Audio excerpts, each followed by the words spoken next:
but I will keep the other things I have beside my swift black ship. You cannot come and steal a single one of them from me, and if you try, let these men be the witness, your black blood will soon spurt around my spear." With these aggressive words, the two men fought. Then both of them stood up, and so they ended the meeting of the Greeks beside the ships. Achilles, son of Peleus, went back to his own steady ships and his own tent, and with him Patroclus and their men. And Agamemnon, son of Atreus, launched the swift ship to sea, chose 20 rowers, and drove the cattle for the god on board, and led fresh-faced Chryseis to sit down. Artful Odysseus embarked as leader. When everybody was aboard, they sailed across the ways of water, and meanwhile the son of Atreus, Lord Agamemnon, ordered the common troops to cleanse themselves. They did so, and then poured the dirty water into the salty sea, and sacrificed the perfect hecatombs of bulls and goats along the shore beside the barren sea, to please Apollo. And the savor twisted up through the smoke.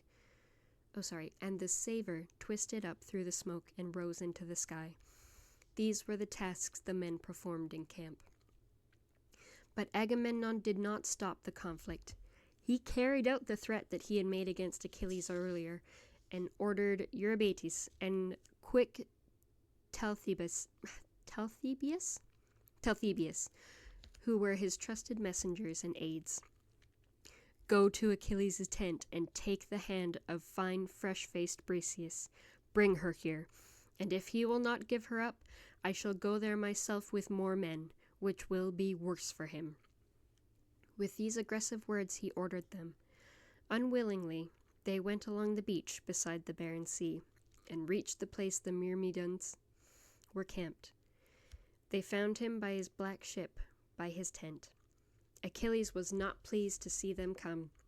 The men stood awestruck, frightened at the ruler, and did not speak to him or say a word.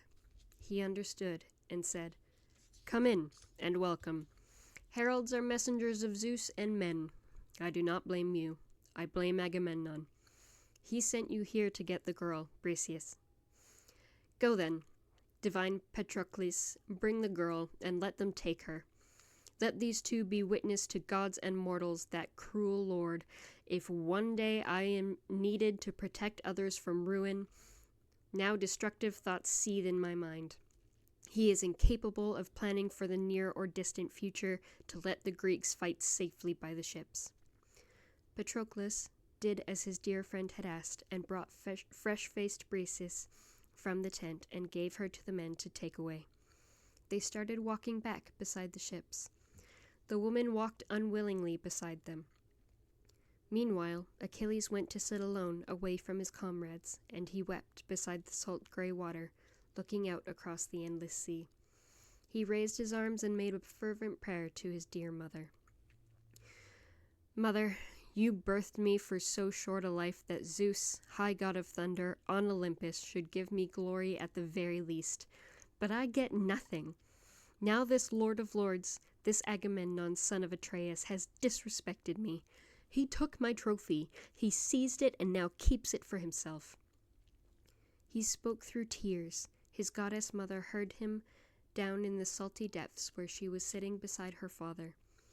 Instantly she rose out of the dim salt water like a mist, and sat beside him as he wept, and touched him, stroking him with her hand, and said his name, and spoke and asked him, "Child, why are you crying? What pain has touched your heart? Do not conceal it. Tell me, and let us both know." Sobbing hard, swift-footed Achilles said, "You know. Why ask me this when you know everything? We went to Thebes, sacked the holy town of Eetion, and looted everything.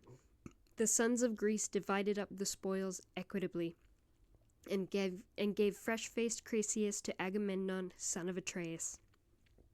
But Chryseis was the father of Chryseis, a priest of Lord Apollo, distant archer. And so this priest approached the swift Greek ships and faced the warriors bedecked in bronze to free his daughter with a countless ransom. He removed his sacred diadem, the emblem of the distant god Apollo, and held it wrapped around a golden staff, and prayed to all the Greeks, and most especially the pair of men who brought the troops to Troy, the son of Atreus. The others all agreed they should accept the lavish ransom and show respect and reverence to the priest. But this proposal did not please the heart of Agamemnon, son of Atreus. He spoke to him aggressively and sent him harshly away. The old man was enraged. He left the Greeks and prayed to Lord Apollo. Apollo heard his prayer. He loved the priest and shot his fatal arrows at the Greeks. The people kept on dying as his weapons flew everywhere, all through the great Greek camp. The prophet knew the archer god's intentions and told us, and at once I said we must appease the god. But rage seized Agamemnon. He jumped up right away and made a threat, which now has been fulfilled. The bright-eyed Greeks are taking her by swift ship back to Greece with offerings for the god. Just now his heralds came to my tent and took the girl Briseis, the one the gods of Greece had given me. But mother, throw your arms around your child and save me and protect me if you can. Go up to Mount Olympus, pray to Zeus, if you have ever helped him in the past and pleased his heart by any word or deed. I often heard you in your father's halls claim that you are the only deathless god who saved the son of Cronus, storm god Zeus, from ruin, when the others on Olympus, Hera, Poseidon, and Athena, tried to bind him. Goddess, you released his chains. You quickly summoned up to high Olympus the 100-handed giant who is named Briareus among the gods, but humans named him Aegon. You called him because his strength is even greater than his father's. He sat by Zeus, exultant in his glory.